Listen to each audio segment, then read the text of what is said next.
안녕하십니까. 박재정 내과의원 박재정입니다. 제가 이번 강의를 통해서 전달해 드리고 싶은 내용은 당뇨, 혈압, 고지혈증 관련해서 이거 정도는 꼭 좀 지켰으면 하는 내용에 대해서 간단히 설명드리고자 합니다. 먹는 거 못 참고 운동하는 거 어려운 부분 누구보다 잘 이해하고 있습니다. 그렇게 보이시죠? 정보의 홍수 속에서 엄청나게 많은 양의 지식과 정보들을 접하셨을 텐데 과연 얼마나 잘 실천하고 계신지요? 모든 걸 다 한 번에 할 수도 없고 모든 걸 다 알 수도 없습니다. 자기가 할 수 있는 최소한의 정보를 가지고 최소한의 노력을 하면서 꾸준하게 노력하시는 것이 가장 좋은 방법인 것 같습니다. 모든 일이 그러하듯이 가장 중요한 건 기본입니다. 당뇨, 혈압, 고지혈증에 대해서 간단한 아주 기본적인 정보들은 알고 계셔야 되고 또 자신이 먹고 있는 약에 대한 최소한의 정보 또한 알고 계셔야 됩니다. 너무 성급하게 모든 걸 완벽하게 하거나 아니면 어차피 완벽하게 못하는 거 그냥 무조건 안 하겠다 이렇게 하시는 것보단 할 수 있는 범위 내에서 하나씩 범위를 넓혀 가시는 습관이 매우 중요하겠습니다. 흔히 말하는 대사증후군, 당뇨, 혈압, 고지혈증, 이상지질, 성인병, 대사증후군 굉장히 많은 표현들을 우리들은 쓰고 있습니다. 간혹 이제 환자분들이 오셔서 고지혈증 약, 이상지질 굉장히 헷갈려 하십니다. 검진표 문진하실 때 고지혈증 약을 엄연히 드시고 계시지만 이상지질은 체크를 안 하십니다. 고지혈증, 이상지질 또 고지혈증 약은 먹고 있지만 콜레스테롤은 또 다른 개념으로 이해하십니다. 각각으로 생각하실 필요 없습니다. 고지혈증은 한자죠. 높을고, 피, 혈, 기름지. 내 몸속에 혈중 콜레스테롤 같은 기름이 높다는 뜻일 뿐입니다. 그래서 콜레스테롤이 높다는 뜻이 고지혈이고 우리 몸에 있는 콜레스테롤의 분포가 정상 범위를 벗어났다는 게 이상지질이라는 뜻일 뿐입니다.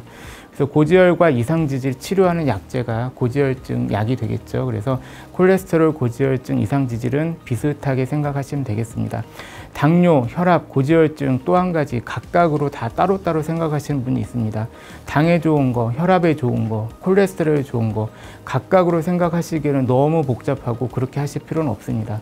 당뇨에 좋은 습관, 음식은 혈압과 고지혈증도 다 좋게 영향을 미치고 당뇨나 혈압이나 콜레스테롤에 안 좋은 영향들은 대부분 다 비슷한 악영향을 끼치게 됩니다. 그래서 당뇨, 혈압, 고지혈증 다 제각각 생각하고 제각각 관리하려고 하지 마시고 당뇨에 준해서 생각하시면 모든 게 다 해결됩니다. 왜냐하면 당뇨가 그 중에서 제일 까다롭고 제일 관리하기가 어렵고 당뇨에 대한 식이와 운동 조절에만 노력하신다면 혈압과 고지혈증은 자연스레 같이 좋아지게 됩니다.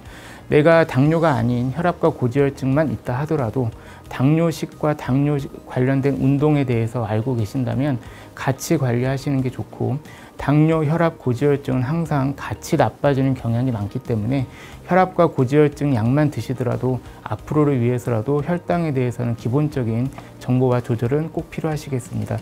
또 한 가지 환자분들이 굉장히 많이들 하고 계시는 것 중에서 저희가 꼭 좀 안 했으면 하는 것들이 있는데 뭔가 당이나 혈압이나 콜레스테롤에 좋은 음식을 자꾸 찾아서 드시려고 그러고 좋은 거를 자꾸 드시려고 하십니다. 당뇨, 혈압, 고지혈증은 흔히 좋은 거를 먹어서 좋아지기는 어렵고 안 좋은 습관을 안에서 고치는 게 훨씬 더 편한 방법입니다. 그래서 건강보조식품 이런 것들 다 좋긴 좋은데 거기에 너무 의존하지 마시고 그런 보조식품이나 보조식단을 보조적인 것들에 초점을 맞추지 마시고 가장 기본적인 당뇨, 혈압, 콜레스테롤 관련해서 음식이나 운동으로 안 좋은 습관을 고치면서 관리하시는 게 가장 좋다라는 거 꼭 기억하시기 바랍니다. 우리가 이제 음식을 먹게 되면 모든 음식은 또 한 가지 또 우리나라 분들 가장 대표적으로 밥 따로, 간식 따로, 과일 따로 자꾸 생각하시는데 생수나 맹물을 제외한 모든 음식에는 다 어느 정도의 칼로리가 다 있습니다. 그래서 어떤 음식을 먹든 몸속에서 당이 들어오게 되고요. 당은 어느 정도 일정 부분 반드시 필요합니다. 그래서 몸에서 당이 들어오면 그게 우리 몸에서 필요한 에너지원으로의 전환이 이루어지게 되고요.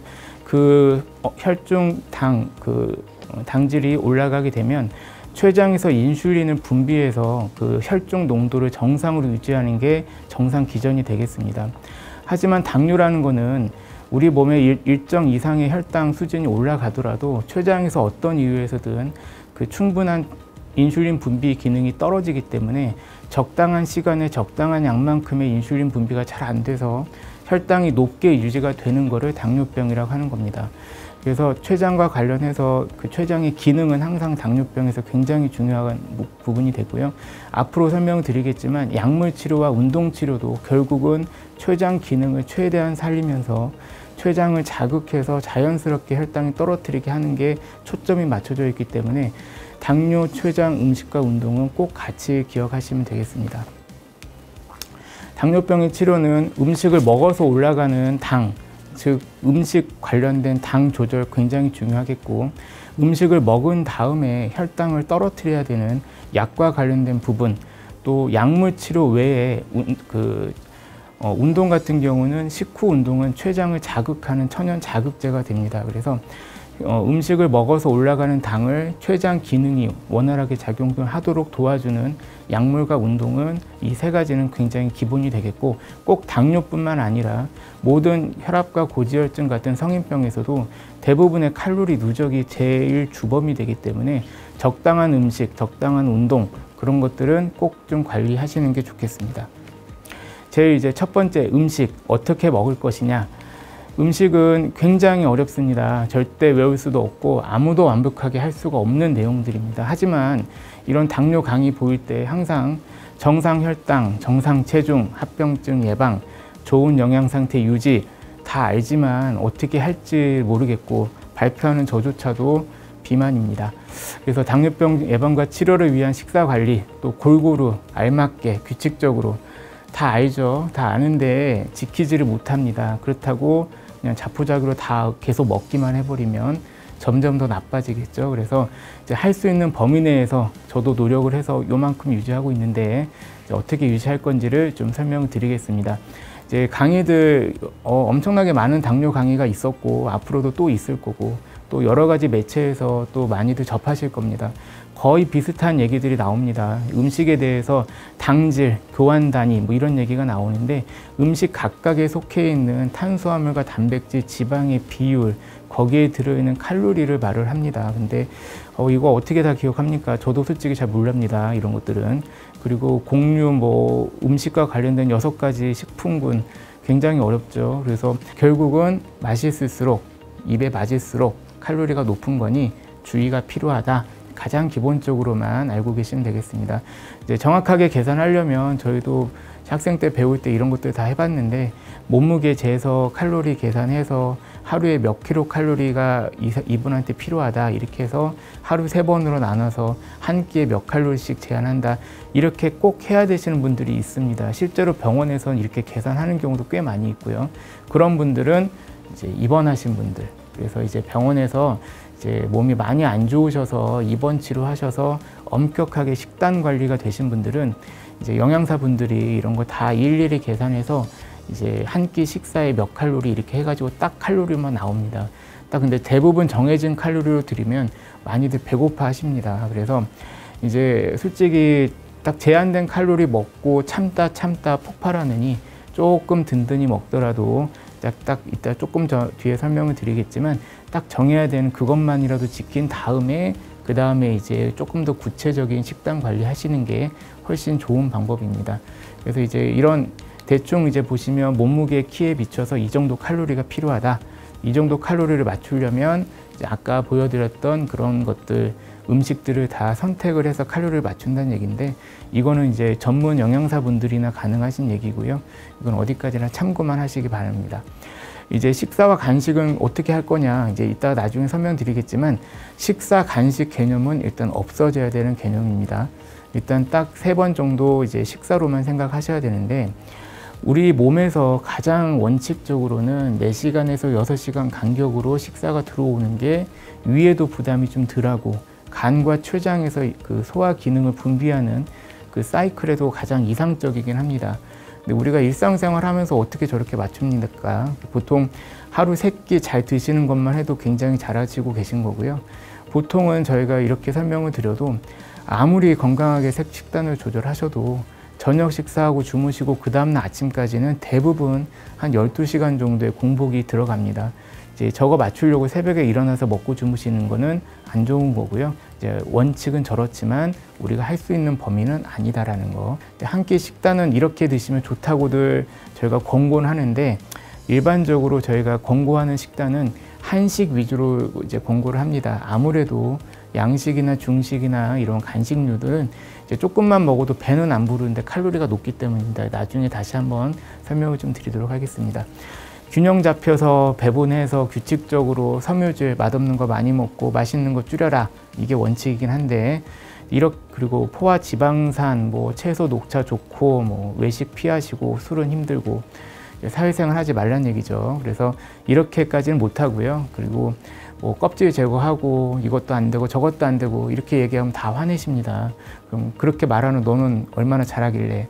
그러면 제 몸매 한번 쳐다보고 피식 웃으시죠. 그래서 저는 이런 말 안 해요. 그리고 외식도 어떻게 집밥만 먹습니까? 요즘은 뭐 코로나니까 그럴 수 있지만, 그래서 외식이 나쁜 게 아닙니다. 자꾸 이제 또 오해하시는 게 탄수화물을 자꾸 주적으로 만듭니다. 탄수화물 끊는 게 무조건 좋은 게 아니고요. 그리고 외식 안 하는 게 무조건 좋은 게 아니고요. 그리고 또 한 가지, 저희도 이제 제가 자꾸 설명을 드리지만 잡곡밥에 자꾸 꽂혀 계신 분들 많습니다. 그 잡곡 현미, 저희 직원도 그러는데 잡곡 현미도 중요하지만 더 중요한 건 반찬. 그러니까 어찌됐든 몸에 들어온 전체 칼로리로 계산은 되는 거기 때문에 아무리 맛없는 현미밥 이렇게 꼬들꼬들하게 먹으면 뭐예요? 이제 반찬 와장창 먹어버리면 똑같습니다. 그래서 굳이 힘들게 소화 안 되는 현미밥 먹고 반찬에 신경 안 쓰는 것보다는 또 현미나 잡곡밥 같은 경우는 위장이 잘 안 맞으시는 분들이 있습니다. 그래서 힘들게 드시지 마시고요. 아무래도 쌀밥보다는 잡곡 현미가 맛이 없으니까 조금 당질이 떨어지죠. 그래서 칼로리가 좀 적은 건 사실이고, 그거는 어디까지나 이제 똑같은 반찬을 먹었을 때 얘기인데, 물론 그분들도 이제 쌀밥에 똑같은 반찬 먹느니 잡곡밥에 똑같은 반찬 먹겠다, 좀 낫긴 합니다. 하지만 반찬을 더 신경 쓰시는 게 훨씬 더 중요합니다. 왜냐하면 나트륨 뭐 여러 가지 몸에 안 좋은 또 과잉으로 들어오는 거는 밥에서 많이 들어오는 것도 물론 탄수화물 있지만, 이제 대부분의 안 좋은 성분들은 반찬 조리 과정에서 많이 생기죠. 그래서 밥도 밥이지만 이제 전체적인 식단을 생각을 하셔야 되고요. 이제 외식도 중요하겠지만 이제 얼마나 건강한 식사를 찾아서 드시냐, 또 얼마나 좀 절제된 양을 드시냐, 그게 더 중요하겠습니다. 또 매일 식단을 바꿔서 주문하라고 제가 써놨지만 참 어렵습니다. 이러면 쫓겨납니다. 그리고 이제 칼로리가 적고 홍차 먹고 뭐 이런 것도 다 중요한데, 저희가 일단은 제일 중요한 거는 이런 것도 다 어려워요. 한 번씩은 드셔야죠. 아픈 날 어떻게 할 거냐, 여행지 어떻게 할 거냐. 아픈 날 주의하고 여행 가서는 즐기시면 됩니다.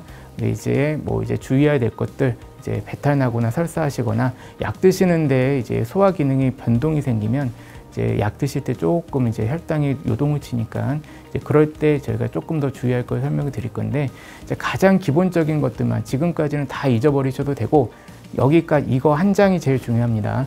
저희가 이제 당뇨 때 1번, 그러니까 제일 어렵게 힘들게 받아들이시는 것들이 어려운 걸 먼저 하려고 하니까 어렵습니다. 그러니까 솔직히 저도 그 단계까지 못하고요. 딱 2번, 제일 중요한 거 스트레스 안 받기. 먹는 거 놓고 스트레스 받을 필요 없습니다. 그래봤자 음식 앞에서 장사 없고 그거 못 지킵니다. 한 일주일 다이어트하고 8일 만에 무너지면 더 많이 먹어요. 그래서 스트레스 받지 마시고 잘 드시면 됩니다. 하루 3번만. 이거는 꼭 지키셔야 됩니다. 하루 3끼만. 그리고 든든히 먹어도 됩니다. 단 배부르지만 않게. 이게 소식하라는 거 아닙니다. 이게 배고프게 지내시는 거는 한계가 있습니다. 또 활동도 하셔야 되고 일도 하셔야 되는데, 이게 배고프다가 결국은 폭발합니다. 그래서 든든히 먹되 과식, 배부르지만 않게 먹자. 그러니까 이제 그것도 참 어려운 얘기인데, 그러니까 배고프게 지내지 않기, 그 정도로 이해하셨으면 좋겠고, 배가 불러서 부대끼지 않도록 주의하자. 그리고 혈당을 좀 자주 찍어 봅시다. 그래서 당뇨는 이게 단거리 경주가 아니기 때문에 평생 관리하시는 겁니다. 약을 쓰든 안 쓰든, 약이 늘든 줄든. 그리고 저희가 혈당을 한 번씩 찍어보라고 하는 거는, 그리고 병원에 오실 때 저한테 한번 보여달라고 하는 거는, 그거를 이제 제가 뭐 검사하려고 하는 건 아니고요. 그 찍다 보면, 우리가 공복 혈당은 전날 저녁 식단을 평가하는 거고요. 식후 2시간 혈당은 2시간 전 식단을 평가를 하는 겁니다. 평상시보다 유독 좋게 나올 때의 식단을 기억하셔서 유지, 평소보다 안 좋게 나온 올라가는 식단을 고치라는 뜻입니다. 그래서 똑같이 나 배부르게 안 먹었는데 공복이 엄청 올라갔네 이러면 그 전날 저녁에 먹었던 음식이 배는 안 부르더라도 칼로리가 엄청 높았다는 뜻이고요. 2~3시간 전에 먹고 혈당을 찍어봤는데 좀 배불리 먹었는데 평소보다 혈당이 좀 좋게 나왔다. 그럼 그 식단과 그 세팅 방법이 칼로리가 그렇게 높지 않았다는 뜻입니다. 그렇게 하다 보면 대충 이제 한 몇 달 정도 한 1~2년 찍어 보시다 보면 저희보다 더 전문가가 됩니다. 그래서 이 정도 먹으면 올라가겠구나. 이 정도 먹으면 적당하겠구나. 그러니까 올라갈 것 같으면 그렇게 알고 그냥 주무시는 게 아니라 올라갈 것 같다 싶으면 10분, 20분이라도 좀 뒤에 얘기가 나오겠지만 운동량을 조금이라도 늘려서 칼로리를 조금 떨어뜨리고 주무시면 훨씬 좋다는 겁니다. 그래서 무방비 상태로 1달, 2달 뒤 만에 병원에 오셔서 순간 혈당, 그 순간의 혈당도 물론 중요하지만 이제 당뇨는 꾸준한 관리이기 때문에 이제 식단과 연계돼서 공복이든 식후 2시간이든 한 번씩은 찍어보시고 찍기만 하지 마시고 항상 안 좋아했을 때 그 전에 어떤 음식을 먹었는지 한번 조금 일기표처럼 이렇게 적어보시면 이제 공통되게 안 좋은 식단이 나올 수가 있습니다. 그럼 그것만 고치시면 됩니다. 그 정도는 꼭 한번 해보시기 바랍니다. 혈당도 너무 자주 찍지 마십시오. 괜히 스트레스만 받고 손만 아프고 돈만 나가고 일주일에 1~2번도 좋습니다. 그리고 공복 혈당만 중요한 거 절대로 아니고 공복과 식후 혈당 하루 공복 혈당 아침에 주중에 바쁘시니까 공복 혈당 한번 찍어보시고 주말에 쉬는 날 식후 2시간 한번 찍어보시고 일주일에 1번도 좋고 2번도 좋으니 찍게 되면 찍는 대로 평가하고 나중에 병원에 오실 때 담당 주치의 선생님한테 보여드리면 이 정도 약을 쓰면서 좋아지는지 들쑥날쑥한지를 보고 조금이라도 더 좋은 조언을 드릴 수가 있습니다. 그 다음에 운동. 말은 쉽지만 실천하기 정말 어렵습니다. 요즘 유튜브나 텔레비에서 많이 나오시는 몸짱분들 부럽기는 한데 이게 하시는 분들이 잘하지 이제 일반인 분들은 그렇게 하시다가 병납니다. 그래서 이제 운동은 똑같이 이제 일반적인 설명들은 참 쉬운데 쉽게 해라, 꾸준히 해라, 재밌게 해라. 운동이 어떻게 재밌습니까? 재미없죠. 리듬을 너무 망가뜨리지 않게 해라. 참 굉장히 애매한 표현들을 저도 사용을 많이 했었습니다. 이제 언제 어떻게 운동할 거냐? 이것 또한 당뇨, 혈압, 고지혈증 구별할 필요가 없습니다. 그리고 당뇨처럼만 하시면 제일 좋은데 왜냐하면 당뇨분한테만 해당되는 운동 주의사항들이 좀 몇 가지가 있습니다.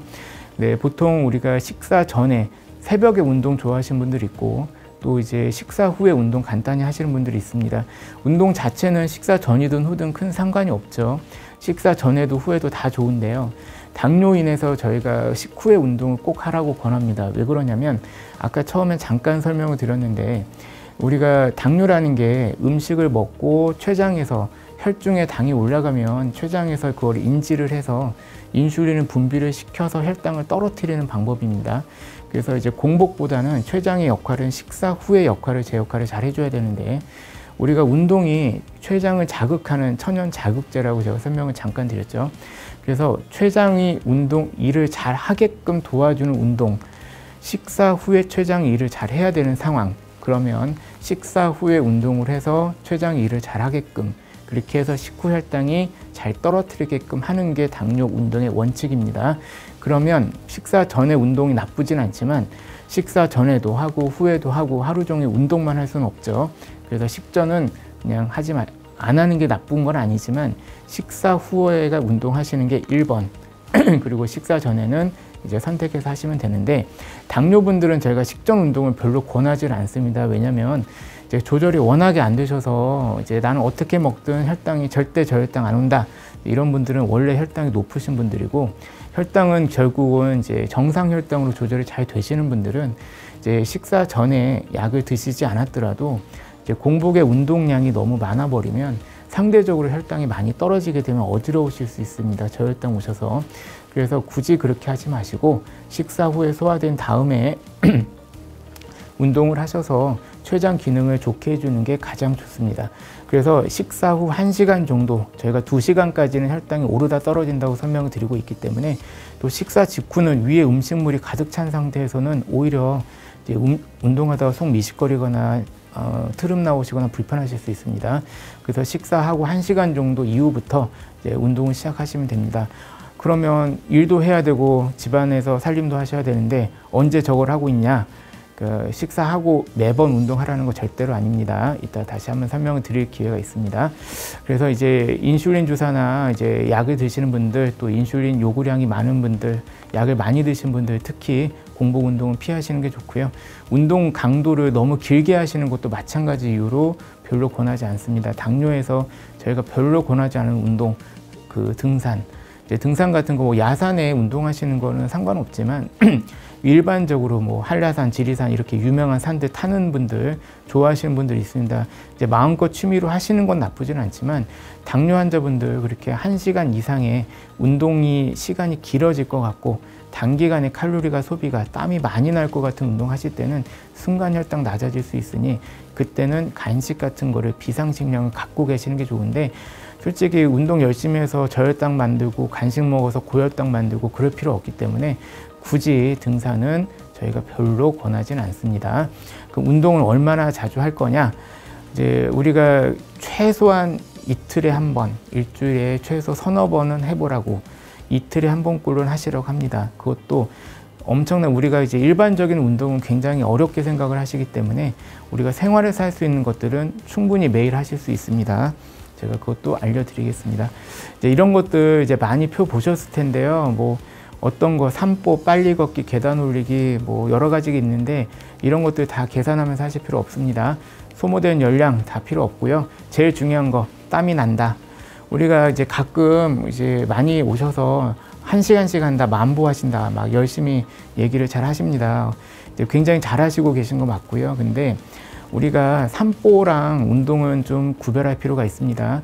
경치 구경하면서 세워라, 내워라 이렇게 그냥 천천히 걷는 거는 물론 안 걷는 것보다는 칼로리 소비가 되겠지만 매우 미미합니다. 우리가 운동을 이제 치료 목적으로 운동을 하기 위해서는 칼로리가 소비가 되는 걸 목표로 하는 거고 췌장이 자극이 돼야 됩니다. 그러면 몸에서 조금 열이 나는 정도의 이제 열감을 살짝 느끼셔야 됩니다. 그래서 땀을 뻘뻘 흘릴 정도로 힘들게 하라는 거 절대로 아니고요. 그런 거 위험합니다. 거꾸로. 그리고 무리해서 할 필요 절대 없습니다. 땀이 살짝 날 정도로만 좀 걷기 1시간 이상 걷고 힘들다고 하시는데 그럴 필요 없고요. 보통 20분, 30분 정도만 저희가 권합니다. 20, 30분 정도 매일매일 할 수 있으면 제일 좋다. 땀이 날 정도의 강도면 뭐든 상관없다. 1시간 이상 안양청 산보하는 거는 그냥 산보다. 집에서 할 수 있는 운동을 찾으시는 게 좋겠고 결국은 시간보다는 질. 그래서 어떻게 하시는 걸 저희가 제일 권하냐면 보통 우리가 야외에서 하는 운동도 당연히 좋고요. 헬스클럽 운동 배워서 하시는 거 매우 좋습니다. 저희가 당뇨, 혈압, 고지혈증 때 제일 최고로 치는 운동은 근력 운동입니다. 근육량이 조금 충분히 있으시면 운동을 안 해도 근육에서 소비되는 자연스러운 칼로리가 꽤 상당히 있고요. 근육이 꽤 있으신 분들일수록 뼈가 보호되는 효과가 있기 때문에 매우 좋습니다. 결과적으로는 근력 운동 나중에 반드시 하셔야 되는데 근력 운동은 진짜로 2, 3일에 한 번만 헬스클럽 같은 데 가서 직접 배우셔서 하셔야 됩니다. 근육을 키우는 운동 함부로 하셨다가 다치시는 거 더 위험하고요. 그리고 요즘 같은 코로나 시국에 함부로 이렇게 운동하시는 것도 조금 제한이 되기 때문에 지금 최소한으로 할 수 있는 것들만 알려드리면 야외는 비 와서 안 돼, 어두워서 안 돼, 위험해서 안 돼, 추워서 안 돼. 너무 제한이 많습니다. 실내에서 TV 보면서 하실 수 있는 실내 자전거든, 요즘 스태퍼든 아니면 요가 같은 거 배워서 하시든 20분, 30분 긴 시간, 어떻게 보면 긴 시간 아닙니다. 그래서 땀이 살짝 날 정도의 강도로만 저녁 식사하고 1시간 쉬었다가 한 2, 30분 운동하고 그리고 샤워하고 주무시면 훨씬 혈당 떨어뜨리는 효과가 좋습니다. 물론 저도 말은 쉽게 하고 하려고 노력은 하는데 하다 보면 몸이 적응돼서 세워라 내워라 이렇게 다리 자전거에 앉아서 테레비 보는 의자 같은 역할을 하는 경우도 가끔 무의식 중에 발견하는데 그래도 2, 30분이라도 앉아서 땀이 날 정도로만 움직이게. 무릎이 아프시다 그러면 자녀분들한테 요가 같은 거 좀 배워서 이렇게 간단한 몸 트는 동작이라도, 그리고 아니면 요즘 스태퍼 굉장히 많이들 있더라고요. 간단하게 할 수 있는 운동거리로 10분도 좋고 20분도 좋고 살짝 강도만 좀 높여서 하시면 굉장히 좋습니다. 다 어떻게 지키냐고요? 아무도 못합니다. 대신에 이 중에서도 자기가 할 수 있는 것들만 꼭 좀 하셨으면 좋겠습니다. 제일 중요한 원칙, 하루 3번만 먹는다. 이거는 꼭 하셔야 됩니다. 4번, 5번. 근데 생각보다 몇 번 식사하시는지 물어보면 2끼, 1끼, 3끼 다 드시는 분들 별로 없습니다. 하루 3끼 맛있게 먹는 거 실제로 어렵지 않지만 그렇게 아침은 특히 쉽지가 않죠. 저희가 3끼 맛있게 먹는다고 했지만 밥만 먹으라고 한 거 절대로 아닙니다. 우리가 자꾸 아까도 잠깐 설명드렸지만 우리나라는 밥은 쌀밥, 반찬, 한식은 밥이고 나머지는 밥이 자꾸 아니라고 생각을 하시는데 그 당뇨는 우리나라에만 걸리는 게 아니죠. 혈압 고지혈증 마찬가지. 미국 당뇨 환자분들 햄버거, 피자 먹고 밥 먹었다고 합니다. 동남아시아 분들 과일 먹고 밥 먹었다고 합니다. 난 당뇨가 있어서 과일을 못 먹는다. 당뇨가 있기 때문에 밀가루 못 먹는다. 금기가 아니라 밥을 먹고 그런 걸 또 먹으니까 문제가 됩니다. 하루 3끼는 먹고 싶은 거 찾아서 드시면 됩니다. 대신에 배부르지만 않게. 우리가 일례로 들어보면 우리가 이렇게 얘기를 해도 좀 헷갈려 하십니다. 그래서 제일 쉽게 설명을 드리면 생수나 맹물이 아닌 모든 음식과 음료수는 다 밥이라고 생각하시면 됩니다. 당뇨 있는 분들 혈압 고지혈증 관리하시기 위해서 여주, 돼지 감자, 쌀물물 많이들 드시죠. 다 좋긴 좋은데요. 돼지 감자도 결국은 감자입니다. 칼로리가 있다는 얘기죠. 그래서 물처럼 막 아무 때나 드시는 거는 별로 권하지 않습니다. 그것도 솔직히 어떻게 끓였느냐, 얼마나 진하게 끓였느냐에 따라 물론 다 다르기 때문에 그런 걸 전체를 계산은 아무도 못합니다. 그래서 생수, 맹물 아니다. 그러면 밥으로 생각하십시오. 밥 먹고 차 한 잔, 밥 먹고 커피 한 잔 다 좋고요. 밥을 좀 줄이고 과일 몇 개 더 먹고 밥을 줄이고 견과류 먹고 다 좋고요. 밥을 먹기 싫으시면 밥 대신에 빵을 먹고 밥 대신에 떡을 먹고 대신에 그걸로 밥을 때우면 됩니다. 그래서 이 정도면 꼭 기억하셔야 됩니다. 그래서 못 먹는 게 있는 게 아니라 먹는 시간만 좀 참았다가 다음 시간대에 꼭 식사로 드시기 바랍니다. 나는 수박 반 통은 먹어야 되겠다. 너무 먹고 싶어서. 나는 포도 한 박스는 먹어야 되겠다. 그러면 밥 먹지 말고 그거로만 드십시오. 꼭 밀가루 햄버거 먹고 싶다. 라면 먹고 싶다. 그럼 그걸 밥으로만 드십시오. 대신에 라면에 밥 말아 먹지 마시고요. 또 그렇게 딱 봐도 혈당 올라가게 생겼고 자극적인 음식들은 어쩌다 한 번씩은 먹되 너무 자주 안 먹으려고 노력하시고 아까 설명드린 것처럼 그렇게 좀 맛있는 거 드신 날은 한 20-30분 자전거 좀 타십시오. 그 정도는 꼭 하시기 바랍니다. 그래서 탄수화물만 줄이는 게 문제는 아닙니다. 탄수화물은 우리가 밥으로 생각하기 때문에 밥만 먹고 살 수는 없어서 탄수화물 외에 다른 것도 먹어야 되니 탄수화물이라도 줄이자는 개념이지 탄수화물을 끊어버리면 단백질, 지방, 탄수화물은 3대 필수 영양분이죠. 적당하게 섭취하시기 바랍니다. 적당한 거는 본인이 선택 기호에 따라서 먹고 싶은 것끼리의 조합으로 배가 빵빵해지기 전까지만 드시면 됩니다. 간식은 절대로 안 됨. 모든 거는 간식 타임이 아닌 밥 먹는 시간에만 꼭 지키시기 바랍니다. 그리고 이제 간혹 그러신 분이 있어요. 그래서 맹물 생수 드시라면 역겨워서 못 먹겠다. 나는 죽어도 보리차 끓여 먹어야 되겠다. 옥수수차 먹어야 되겠다. 어쩔 수 없죠. 대신에 연하게 드십시오. 맛있게 구수하게 먹으면 혈당 올라갑니다. 조금이라도. 그래서 굳이 꼭 먹어야 되는 거 아닌 걸로 혈당을 조금이라도 올릴 필요 없죠. 그래서 간식은 안 되고 맹물 아닌 것들은 밥 먹을 때만 드십시오. 절대 어렵지 않죠. 하지만 간혹 많이 놓치십니다. 그러면 자꾸 이건 되냐? 우유는 됩니까? 아니면 홍차는 됩니까? 물어보시는데 생수, 맹물 아니죠. 그러면 밥 먹을 때만 한 잔씩 드세요. 그리고 혈당 자주 찍어서 이 정도 먹었을 때의 혈당이 좋다 나쁘다를 평가를 해보시면 내가 즐겨 먹는 식단을 좋은지 나쁜지를 알 수 있습니다. 아무리 저희가 이렇게 샘플을 보여드려도 똑같이 복제해서 드시지 않는 한은 굉장히 다양한 옵션들이 있기 때문에 결국은 너무 배불리 안 먹는 상태에서 혈당을 좀 자주 찍어서 식단을 평가하는 것만큼 좋은 건 없습니다. 운동, 땀이 나야 운동, 산보가 아니라 짧게 하셔도 상관없습니다. 땀이 날 정도로 꾸준하게 일주일에 한두 번 힘들게 하시는 것보다 20분, 30분 집에서 할 수 있는 간단한 운동거리 아침, 점심 열심히 일하시고 쉬시고 활동하시고 저녁 먹고 그리고 한 1, 20분 그리고 1시간 정도 휴식하신 다음에 10분도 좋으니 간단하게라도 땀이 살짝 날 정도만 하고 주무시면 그 다음날 혈당이 차이가 분명히 있을 겁니다. 다시 한번 이제 기본이 제일 중요합니다. 이제 당뇨, 혈압, 고지혈증 다 물론 내가 어느 질환에 걸렸는지는 정확히 알고 계신 게 좋고요.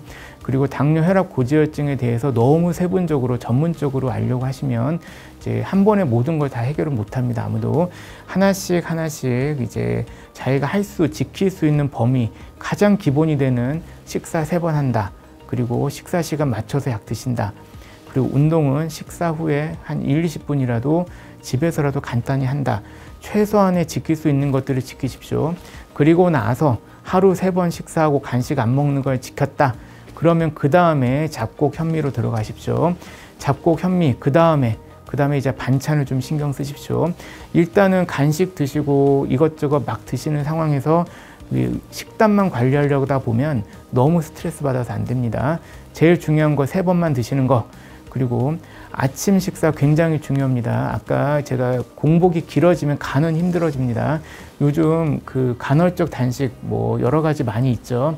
그게 나쁘다고 말하는 건 절대로 아니지만 당뇨나 또 간 질환이 있거나 이런 성인병 질환이 있으신 분들은 그렇게 금식과 공복이 길어지는 시간 그 자체가 그 약에도 좀 영향을 줄 수가 있고요. 간도 힘들어지고 췌장도 힘들어집니다. 그래서 아침은 간단하게라도 드시는 게 좋습니다. 그러면 또 한 가지 의문이 생기시죠. 아침을 간단히 먹고 그럼 약은 어떻게 하냐. 그래서 저희가 보통은 설명을 드리기에 아침은 일단은 그 밥을 드시면 가장 좋고요. 죽이든 뭐든. 근데 솔직히 바쁘시죠, 대부분. 언제 밥 차려 먹습니까? 이제 그렇게 할 수는 없고 이제 간단하게 우리가 식사 대용식들이 요즘 많이 있습니다. 그래서 간단한 걸 마시셔도 되고요. 그리고 뭐 쉐이크든 뭐든 이제 건강한 식단으로 간단한 거라도 해서 공복을 끊어주는 개념이 일단은 중요합니다. 하지만 간단한 약들은 저희가 이렇게 간단하게 식사하고 간단하게 마시고 그라도 약을 드시면 되고요.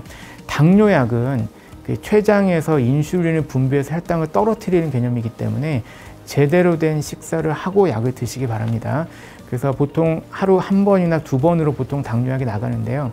나는 아침은 간단하게 두유 아니면 뭐 과일 주스 갈아서 1잔 정도는 마시겠지만 밥은 못 먹는다 이러신 분들이 있습니다. 많죠. 그런 분들은 그렇게라도 해서 공복은 일단 끊어주시고 당뇨약을 그러면 그렇게 간단히 먹고 당뇨약 드시면 점심 전에 허기져서 안 됩니다. 당뇨약은 아침 겸 점심 제대로 된 식사할 때 그때 드셔도 됩니다. 꼭 아침에 물론 가장 좋은 거는 아침을 식사를 제대로 하고 약을 드시면 좋겠지만 모든 걸 완벽하게 할 수 없으니 우리가 차선책을 생각하셔야죠. 그래서 아침은 간단히라도 드시고 우리가 약을 드실 때는 당뇨약이 아닌 나머지 약들은 간단하게 드셔도 됩니다. 근데 당뇨약은 췌장의 역할을 하는 거기 때문에 당뇨약이 섞여 있는 한 봉다리 약들은 꼭 제대로 된 식사를 하고 약을 드시기 바랍니다. 그게 10시, 11시, 12시 우리가 주말에 휴일에 늦게 일어나는 날은 어쩔 수 없이 늦게 밥을 먹으면 그때 약을 드시면 됩니다. 아침은 간단히 때웠고 식사는 점심에나 제대로 할 것 같다. 아침은 간단히 때우시고 약은 점심때 드시기 바랍니다. 이렇게 해서 가장 중요한 거 하루 3번 식사 그리고 약은 제대로 된 식사 시간에 맞춰서 먹는다. 그리고 운동은 10분, 20분 집에서라도 하면 제일 좋다. 한 가지 의문이 생기죠. 그렇게 잘 할 수 있는데 너는 왜 그러니? 이렇게 생각하시는 분들 분명히 있을 텐데 저도 이게 빠진 겁니다. 조금씩 빼고 있어요. 그래서 다음에 한 번 더 이제 좀 뵐 일이 있으면 조금 더 홀쭉해져 있을 겁니다. 그래서 이게 쉬운 일은 아닌데요. 근데 그렇게 하다 보면 이제 정 안 되는 것들, 그러니까 해서는 안 되는 것들만 피하시고요. 할 수 있는 것들 하나씩 하시기 바랍니다. 그래서 이렇게 해서 결국은 합병증 예방이 성인병의 가장 중요한 목표죠. 그래서 모두 다 건강하시게 행복하게 잘 지내시기 바랍니다. 감사합니다.